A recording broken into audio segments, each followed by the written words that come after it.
We're all ukulele players, right? Right. We all love it, right? Right. Now, us old fogies like me, I like my George Formby and I'm proud of it. And it's not necessarily the thing for youngsters. They want something different. They don't want to be tied to the past. They want the music of the present. And I would say to all you old gits like me, listen to some of that wonderful playing we've had today.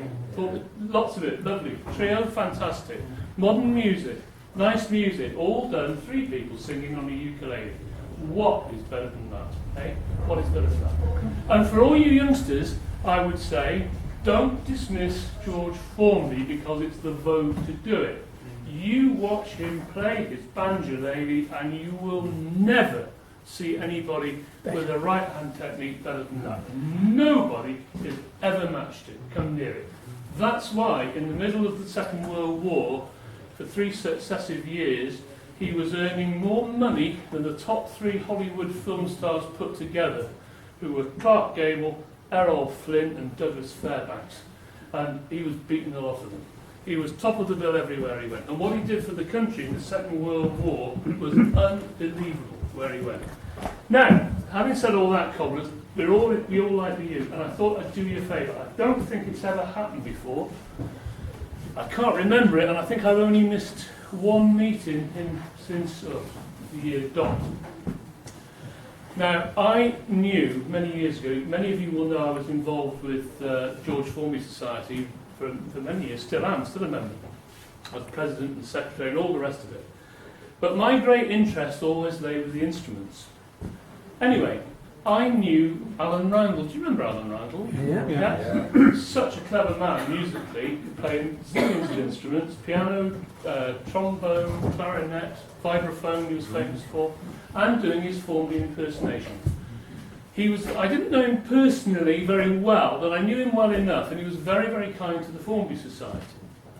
But I said to him one day, Alan, haven't you got some of Formby's old bits and pieces that Pat Howson, Formby's, he was about to get married to Pat Howson when he died in 1961.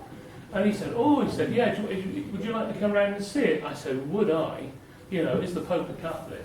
Well, cut a long story short, that never happened. And actually, it was thanks to Andy Eastwood.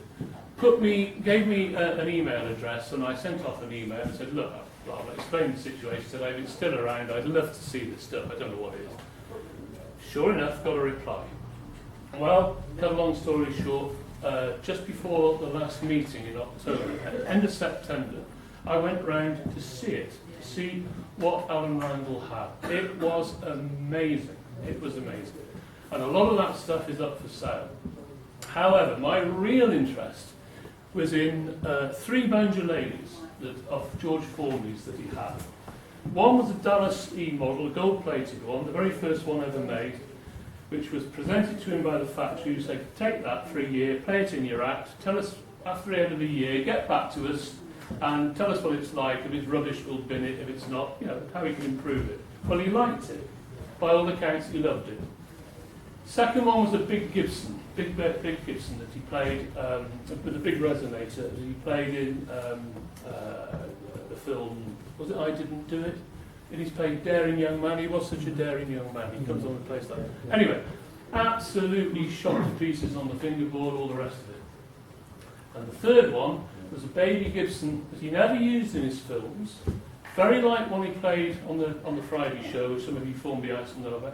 But I was playing this Baby Gibson and I thought, God. And it had a broken thumb. It was like a trampoline, and it was broken. You could see it was split down the side. And I thought, God, this is fantastic. Anyway, I said to the guy who had it, I said, do you know, Dave, I said, I never thought I'd do this. I didn't come here, I didn't even know you had this Formby Uke. I'm going to make you an offer for it. And I made him an offer.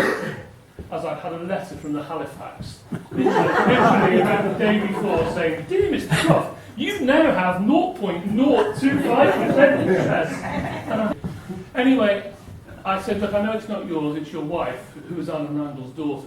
It's her, it's done to sell. But I'm going to make you an offer. And I made him an offer. And he rang me up on the Monday and said, it's yours if you want it. And I brought it along today. So this little Gibson and its original case was sold in the 1961 auction. It's got all its provenance right back to Bill Logan, the former one of the first president of the society, who bought it together with 6 other youths at the auction. And so it's got everything, unmistakable. It's even got a serial number on its back, blah, blah, blah, blah, blah.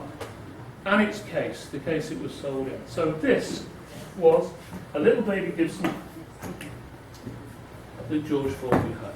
And he played. That was his. Now, I'm not going to sing a song. I'm just going to have a little tootle, right? And anybody who wants to see it or play it can come and see me afterwards. But we do have to get off fairly quickly today. But if you want to see it and you want to say, Christ, what a load of crap, you're very welcome.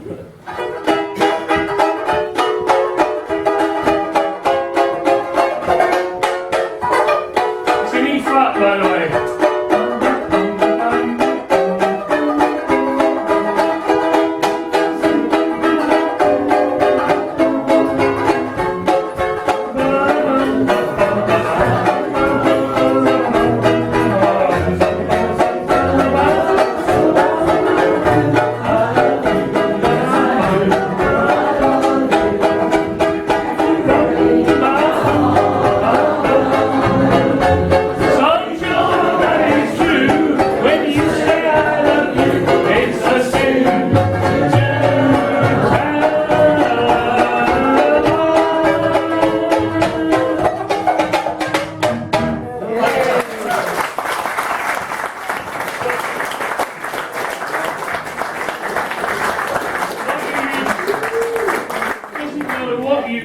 You can have an old Chinese lark, as they used to call it, firewood, strings, doesn't matter.